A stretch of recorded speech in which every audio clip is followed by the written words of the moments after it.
Well, the Thunder, they still have that championship belt. And, you know, they went a little WWE yesterday with Wemby in game 2. Like the wrestler we brought in here, right? Well, yeah, the Danhausen, There the you go. curse that he brought us. 1-point game here. I didn't like the tea. Neither did I. A little physical here. They're making it tough on him. Okay, Chet. This is what you were asking for. We're asking Chet. for it. There you go. You wanted to see more. And then once again, just keeping it out of Victor's hands. This is what you guys have taught me as players about how accumulated contact matters. It frustrates you. After a while, you want to react to it. You always want to touch him up. You always want to touch him up. No free runs, no head starts, none of that. And it made all the difference here in You game want 2. people to say that you was fouling. Hell yeah, I was fouling. Yeah, I fouled him. I hit him. Ref didn't call it, and we gonna keep playing like that until Playing like that, maybe pulling a little hair like that at times. Oh, man. Because he still gets stuff done. Here's Victor Wembanyama after the game. Victor, what would you say is the most frustrating thing about tonight's loss? I would say it's spending so much energy on catching back up to the score and then let it go away. When you don't have him, when you don't have Dylan, what do you try to do to keep things organized, controlled, settled down? We didn't do a great job at it today, but we need some poise for sure. Taking care of the ball, helping the main ball handlers, and being aggressive just like we were in the third quarter. All right, Brian, so how do you think Victor is going to respond here as the series shifts back to San Antonio? Well, he needs some help. He needs some help to get these guys off of him. Yeah. Somebody's got to come in there. Because I appreciated that the Spurs did not complain about officiating last night. Because games that Thunder have played like this, where Shea's at one end getting free throws, and at the other end, they're playing a different game. We've seen a procession of coaches and players come through that interview room and complain about it. I appreciate that the Spurs didn't complain about it. However, they probably should have. Yeah. Because if the Thunder are allowed to play Victor like this, it's going to benefit the Thunder. So while he doesn't have to say it to the officials, he needs somebody else to come in and clean those guys off. He said it. He said it to the officials already. He threw an elbow against the Minnesota team that let everybody know, you clean it up or I'll clean it up. So I expect when they go for game 3 for Victor Wembanyama to get what he wants as far as getting to the free throw line if they're going to continue to play like this. I just think he's going to make sure to say, hey, I'm watching film. I see what y'all did. This is how I'm going to attack. I'm going to come out aggressive. So the ref will have a chance to blow the whistle. If they don't blow the whistle, this is why big men do big men stuff. That's big man stuff. Get out the way. It is. It is. And look, just because they didn't say anything out loud doesn't mean they're not doing things. Definitely sent the tape in here. Tape was sent in during the game. So I expect a whole different type of officiating come game 3 in Wemby's favor. Not saying that he didn't deserve it, but they're going to keep a close eye on it, not unless they do like me and Zach Randolph did in the playoffs and met with the refs and say, hey, let us play. You know what I mean? We don't want these calls. But that was another error. But Perk, this is the way you played. It is. It is. You played this way, going to multiple finals. No, I did. But that's why he's allowed to play that way. If you have a consistent rapport of playing like this, they ain't going to bother you. They ain't going to bother you. OKC. But what I will say is Wemby reminds me of a lot of, guys when we grew up. You got in a fight with somebody and you took a L, every single day you see that person, you going to continue to fight until you get your win. That's how Wemby mentality is. So make no mistake about it. When he get back to San Antonio for game 3, it's going to be hell and hot water for every single person on the Oklahoma City Thunder roster. But we got to give a lot of credit because he got to figure it out, right? Like Isaiah Hartenstein, the physicality, and we know you could use. What's up, Malik? You said it earlier in our show that this was the Perk screen that Isaiah Hartenstein was setting. So I got a confession. Okay. Yeah, let me get my Usher bag real quick. I got a confession. KG actually started this screen with him and Rondo. I stole it from KG and brought it to Oklahoma City. You feel what I'm saying? So, and here it go right here. Yeah. It's just occupying Wemby when he doesn't have an opportunity to block shots. Look, creating driving gaps, Look, pushing them out. There you go again. Wemby don't have a chance to contest. And so, here we go, Shump. Back when you had the fro. Check out your boy Big Perk right here, Wendy. Look at it. Show me. Just beat your man. That's what he used to tell me. Beat your man. Worry about your man.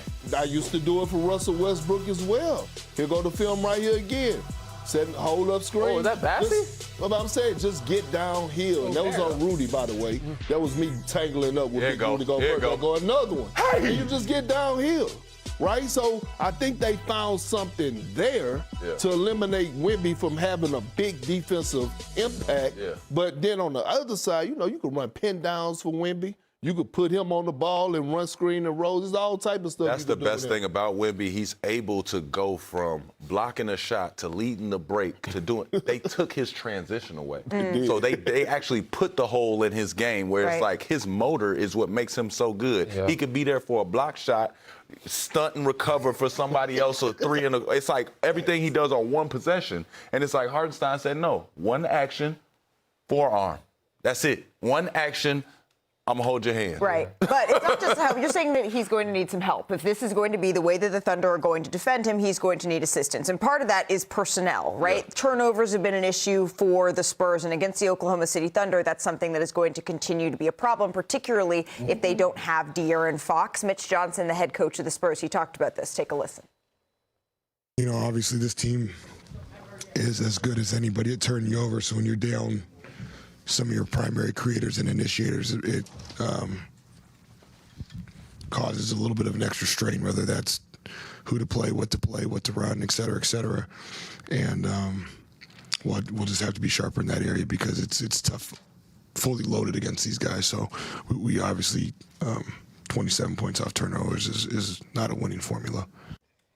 Shams Charania is back with us now. Shams, what do we know about De'Aaron Fox's availability for Game 3? Look, De'Aaron Fox will be a game-time decision again in Game 3. It's a high right ankle sprain that Fox is dealing with. He suffered it during the Minnesota Timberwolves series. He actually played through the injury, and I'm told he aggravated it in that Game 6 against the Timberwolves. Dealt with some more swelling. He obviously missed Game 1, missed Game 2. So we'll see closer to Game 3 on whether he's going to be able to play. Anytime you hear high ankle sprain, though, Shams, that's something that oftentimes takes a little bit of time here. And without De'Aaron Fox, it's been Stephon Castle who's had the ball in his hands a lot. He's a young guard. He's turned the ball over quite a bit in these first 2 games, and he's going to be looking to clean that up here in Game 3.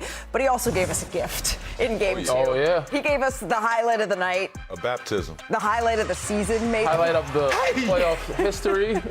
History of the playoffs. Just gotta keep that boy off that rim. On Isaiah Hartenstein. You got to make a business decision if somebody gets to that launch pad. You better believe they're going to move out the way next time. It's one thing to get a poster in transition. It's another to get it in the half-court set from the dots. Well, Danny, you texted us that this was the nastiest you've ever seen from a guard. Yes.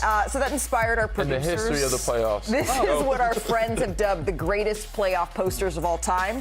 So let's just weigh in on how high Castle can climb on this list. Yes. All right, at number 10, how about rookie Jason Tatum? Okay. On LeBron. A little bumpy. I had front row seats. Gave him a bump afterwards. Yeah, a little chest bump after. A little chest bump. The rookie not afraid of one of the greatest. So, do you think that Steph Castle was better than that dunk? No. Absolutely. Yeah. Okay, all right. Absolutely. So we're taking Steph Castle. How about LeBron James? No regard. No regard for human life. That was nasty too. That's what Doc gets for taking me out the game. So, Castle or LeBron on Garnett? Castle. I'm going Castle. Wow. Now, LeBron's moment was better. Now, wait a minute. This is a better moment. It's an iconic moment. Kevin Garnett, Hall of Fame. But he got another one, though. How you about know which this one Brian got. We got Kobe on Steve Nash. On a little guy. It's nasty. Hung on the rim. Kobe on Steve Nash, taking a charge, went so very wrong. Because of how hard he dunked this ball, I'm going to give it to Steph. I'm going to Steph. Wow, we're still riding with Steph Castle. All right, how about this one? MJ on Patrick. Oh, this one. I remember that was iconic. This was iconic. in the Garden. Pat is upset. No, it was iconic. I realized after rewinding a lot. Yeah, now I want to hear wasn't Shump that. talking about his hero. Okay, Shump, where you got this or that? Give me Steph Castle. Steph Castle. Okay. On that What? one. Yeah, John Morant. This is the closest one. Oh, that's the closest one. On Malik Beasley in 2022. Yeah, that's the closest great. one. Yeah, that's great. That one is a Sorry. tough 50-50. That's great. But because it's on a 7-footer and he jumped, I'm going full Steph extension. Castle. Ja How got far that. away No, Ja Ja got is? that one. That's full extension. Jaws got this, but Danny I'm still going says Steph. Steph And this Castle. is the one. This is the one that I said this is neck and neck. No nasty. Birdman went to his neck. So you're sorry. saying that Steph Castle, or are you saying Paul George? I'm going Steph Castle. I got playoff P on this. Okay. I remember I this. thought playoff P was a negative thing. That's a good Oh, it's a thing. negative It thing? could be. is. However you want to perceive All right, it. how about Baron Now, this Davis? is a moment. about this. This was a Take moment. the jersey out. How Take could it you out of the forget about shorts. this? This defined God. a legend, a generation Somebody of Bay call Area timeout. fans. Which one you taking? I'm going Steph. I think yeah, let's- BD's moment was bigger. It was a better moment And at he had better home. He had the home crowd. He had the crowd with him. Yeah. But the dunk itself, Steph is weak. They called a foul. Some All wins. right. the dunk May itself. I offer you T-Mac Oh, yeah, this is nasty. baseline Nah, that won't be enough. It was on Sean Bradley? Won't be enough. 7'6" Sean Bradley. Yeah, because he didn't jump. Yeah. That He didn't allow him to get just up. pause that, like, right in the middle. Body Yeah. to body. Just pause it. He didn't jump. We going All right. Castle. How about Lister the Blister? Oh, yeah, this one- This this one one was is- pretty Come good. get this. Cufflink. Come get the cufflink. Come get it. That's nasty. Cufflinks. Oh, my Lord. And pointed at you. Yeah, home run swing. But Fine Rain Man. it wasn't that. Yeah, you get kicked It out the league wasn't- if you They point had at somebody more else. swag after, a little more I animation only got after. one more to offer you to see if head you is still above the think rim. that Castle sits above the rest. Scottie Pippen on Come on. Pat. Oh, yeah, here we go. Come here, Pat. I'll give you this one. I'll give you this one. And then he Scotty tells Spike P. to shut up. And he I said ain't we want a gonna lie. box. Yeah. Sit your ass Hey, down. Danny, I remember if you take that one over, if you take, I'm got Steph. man, you tripping. I got Steph. Oh, no. Everything about Be that. you, I shorty. see. How great that The dunk was. dunk itself is better. Those are better moments.